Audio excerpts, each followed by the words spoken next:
Hey, what's up, everyone? It's Reelphatties here, and I was just tying up some jigs, and I kind of had this idea. I think I'm gonna start a little bit of a podcast for you guys. It's gonna be kind of a vlog podcast type of deal. I'm just gonna be tying up jigs. I'm gonna be working here, and I'm just gonna talk to you guys a little bit about what's going on in the Pacific Northwest with fishing, with steelhead, and kind of what's going on. So let's get right into it. Kind of some of the things that we got going on right now in the Pacific Northwest is I know a lot of you guys know a lot of the rivers up by the peninsula are no bait, no scent. So pretty much you're left to using soft beads or jigs. Can't use any bait on any of those jigs or anything like that, which is a huge disadvantage because, like we all know, we all love to bait our jigs with scent or some sand shrimp, coon shrimp, anything along those lines, spawn sacks, and that stuff is no longer allowed this year because they're doing some stuff with the wild fish. I don't really want to get too much into that because that's just a lot of opinions. But yeah, I live on the other side of the state in Washougal, Washington, so we don't have those kinds of issues going on in our part of the state. But that's kind of what we're dealing with. We're also dealing with Oregon is trying to ban lead, which would be a huge impact on my business, along with the whole fishing industry, actually, because pretty much 98% of all fishing stuff is made out of lead. So that's kind of a problem that we're kind of running into, and I've been talking to lots of different companies and stuff like that, and they really don't have a solution of what we would go to if we were to change and not do lead anymore. So as of right now, we're just rolling with what we got, and that's in Oregon. I'm in Washington, so like it doesn't necessarily directly affect me in the Washington side of things, but like we all know, Oregon follows Washington with lots of new laws and stuff like that. And so, yeah, I kind of want to talk a little bit about what we got going on with our steelhead because very interesting time right now with steelhead and everything that we have going on. What we kind of got going on here is we haven't had a whole lot of rain for these steelhead this year, and we haven't had a whole lot of cold temperatures. So there's one of two things could be possibly going on here. One, they're waiting on colder weather and more rain to start pushing up into these rivers, or our return is just not going to happen. I mean, I know guys on some of the local rivers in the Southwest Washington that are plunking for 11 hours a day, 5 days a week, and they're freaking getting nothing. I mean, they're hammering it. I know a dude, 180 hours he put in, and he just finally got a fish this year. Plunking. I mean, plunking has always been effective for steelhead. You should be able to get them if they're in there, and they're just not in here. One of the local creeks around here, there's only been one fish that I know of even caught, and when the fish are in there, they're getting caught, and they're just not in there. So at this point right now, what we can do is buy an Oregon license and shoot on over there and try to fish some of those rivers, or go and try to explore some new areas, fish some new territories, kind of get away from where you would normally be, trying different stuff for the fish. Maybe so what you kind of have going on is you have a 1 year and a 2 year steelhead fish. And what I mean by that is you have a fish that's going to return in 1 year, or it's going to return in 2 years. So usually what happens is we have a good steelhead return, and that means that the 1 years and the 2 years are returning together, and that's usually when we have a better run. And they say they for the percentage of fish that they put in as smolt, they say you get a 1% return. So if it's 1,000 fish, you're gonna get 10 steelhead that are going to return as adults the following year. So if you have the 2-year fish returning with the 1-year fish, then you're looking at, maybe a 3% or a 4%. So that's a possibility too. I know some of the rivers, some of the coastal rivers, have been doing quite well over the past month or so, which these rivers should have been turned on and doing really well quite a bit earlier than this, and they're getting their fish a little bit late. I know some Oregon coastal rivers are drying up, but they should be getting another push of fish. I do have a buddy out there, and he knows what he's doing, and he's been grinding it out on those rivers for a while now, and they just really haven't been doing the best. But earlier in the season, he was catching 20-pound steelhead on a consistent basis. So I don't think you're definitely not out of steelhead season, because you still have another about 3 months or so of fishing for steelhead. I just think that right now what you need to do is you just have to do your research on your rivers and watch the water levels. Really pay attention to when the rivers are on the drop, so the fish that are in there, if they're far and few between, you're getting them when they want to bite. And that's really what's going to be key.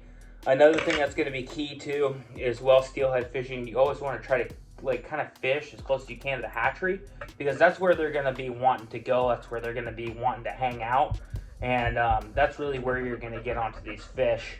Don't get me wrong. I mean, they're all over the system when they're in, and I'm really thinking what we got going on here is we just have a later steelhead return, and I think that that's kind of what we're going to be looking at, which is unfortunate, because in March a lot of the rivers around my area close. So if these hatchery fish start coming in, then that's going to be something that we won't be able to fish. And like I said, that's why I have an Oregon license also, because I jump over there and I'll start fishing when I'm not tying jigs for you guys.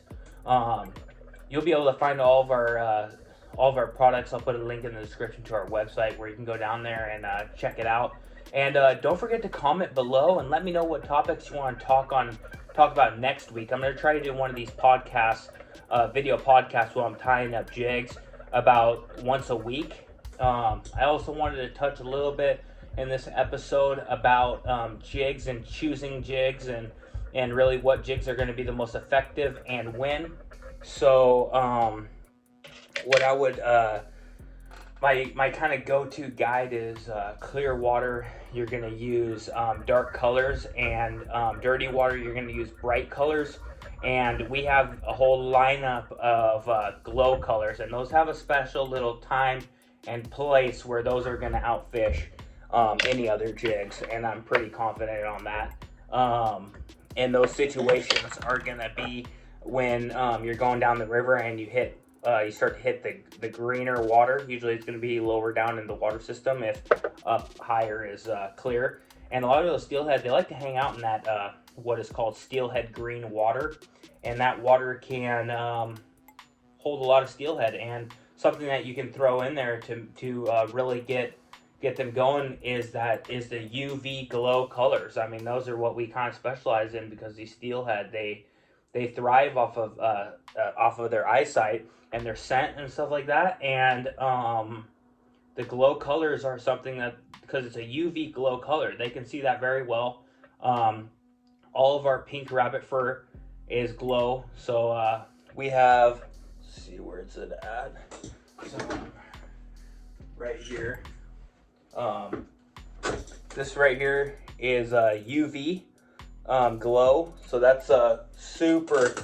This one right here has been absolutely killing it on 4 or 5 different rivers in my area. It's a very basic jig, but it's getting the job done. They can see it very well, and it's actually been out fishing eggs and lots of stuff like that.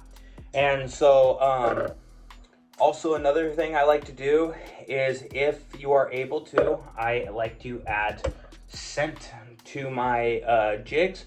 here's one of the jigs I'm tying up right now. Got a little bit of fuzz right there. This is one of our popular. I don't really have a name for it. You guys should comment below and name that jig. I was thinking something like a clown or something. I'm not sure yet. Haven't come up with a name for that one. So yeah, I like to use the water soluble scents. You can use like Procure, something like this. This isn't Procure, but this is just krill, and it just has a lid like that, and you can just squeeze that out on the jig head, and that can be pretty effective. But what I like a lot better is water soluble stuff that you can actually spray onto the jig.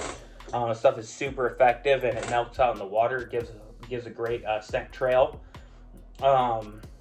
Something else I wanted to touch on is water temperature. That's something that you guys kind of want to pay attention to. So 45 degrees is kind of like the magic number on where you're going to want to be, where the magic number is 45. And why I say that, that's about where these fish will, if it's 45 degrees or warmer, that's like perfect ideal jig temperature, because these fish will actually go and they'll attack. They'll be a lot more active and willing to chase after something. When you get under 45 degrees, more like 40 degrees, they start to get a lot more lethargic, and they don't really want to move a whole lot to eat something or to attack something. So it's a lot harder to get something on like a spoon or something like that, or a spinner. But what you can do is you can choose to use a jig underneath a float, and what you can do with that is, let's say you get to a run and you're like, man, this is perfect steelhead water. You want to choose every lane, and when I say lane, I kind of say a lane is every 5 feet. So you want to cast, out 10 feet, fish in that within 5 feet of the 10 feet. So in between 10 feet and 15 feet, there's 5 feet in between, and you want to fish in between that. Then you want to go 5 more feet out from there. So now you're going from 15 to 20 feet. You want to make a couple casts in that and slowly work all the way out into the river. Now, if the river is huge, you don't want to be casting all the way to the other side of the river, because that's not going to be very effective. But that's definitely what I would be working on doing with my jigs if I was running in colder water. Like I say, about 40 degrees or so. If you're in 45 degree water, where it's a little bit warmer and these fish aren't as lethargic, what you can do is you can just go ahead and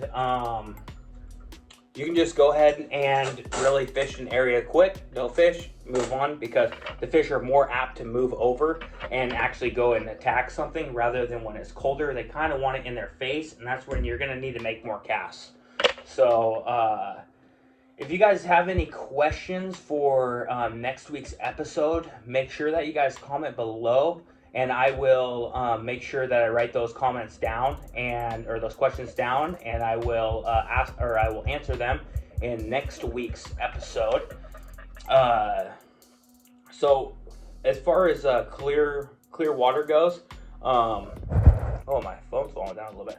So as far as clear water goes, I like to use something along the lines of either this jig right here.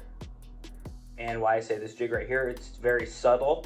It is just a single egg with a skein-like material coming off the back, and that's what you're going to be imitating with that jig. Or I might use something along the lines of this is our woolly bugger. That's a glow chartreuse head on that bad boy. Those are kind of like our go-tos for the clear water. Now, our top seller and what's been killing the fish the most lately is our glow head marabou. That's been doing really, really well. You can find all of these jigs on our website, and we also now carry bobber stops, and those guys look like, we carry the rubber bobber stops, and the reason why is because they have multi-purpose. You can use them for float fishing. You can use them for beads, or you can use them for making your float a fixed float. But these are the bobber stops that we carry. So you get, for $2 you get 30 bobber stops, which is pretty killer deal. And what What else did we add? We just added the UV beads. I'm sure that you guys have seen it. I've been having it on my Instagram. If you guys don't have me on Instagram, add me on Instagram. I'll drop it right here. It's Reelphatties PNW. Yeah, go over there and check us out. We also have a Facebook page, which is Reelphatties. It's Real-Fatties. It's on Facebook.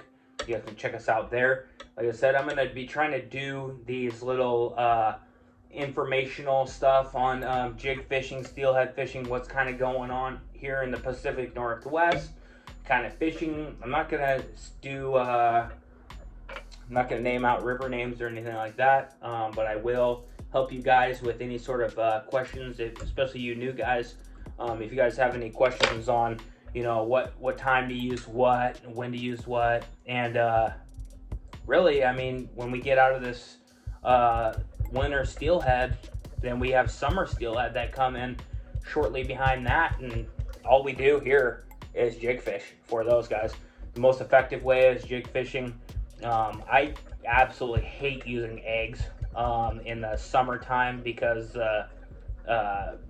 you just get swarmed with bees because of all the protein that's in the eggs. So I personally am not an egg fisherman in the summertime, but jigs are the most effective way to fish for summer steelhead. So definitely check those out. We have a new lineup of twitching jigs that are coming out. We had 3 or 4 twitching jigs. We still have those on our website. You guys can check them out.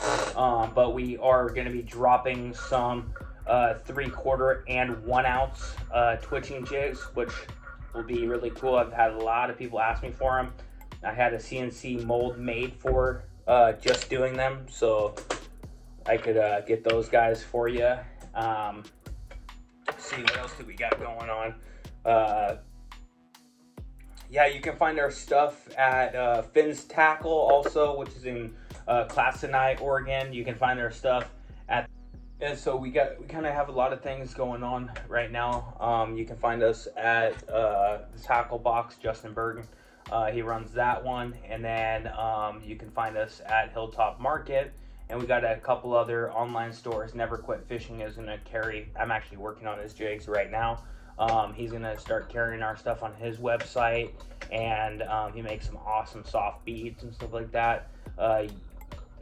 We have a huge thing going on coming up here really soon. Slam Jigs is gonna go head to head with me, Reelphatties. We got a competition that we're gonna be doing, a steelhead fishing competition, so stay tuned for that.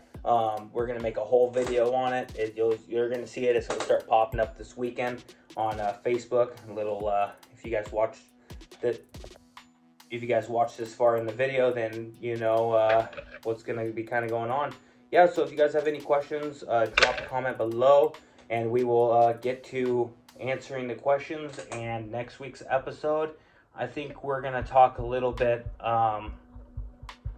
about, yeah, so next week's episode, I think what we're gonna do is we're gonna talk about twitching jigs, going into some stuff on twitching jigs, and I'm going to show you guys some of my new releases on twitching jigs before they hit the website. And we're going to talk a little bit about using jigs for a spring Chinook. So stay tuned for that, and yeah, I'll see you guys on the next episode. Reelphatties signing out. Peace.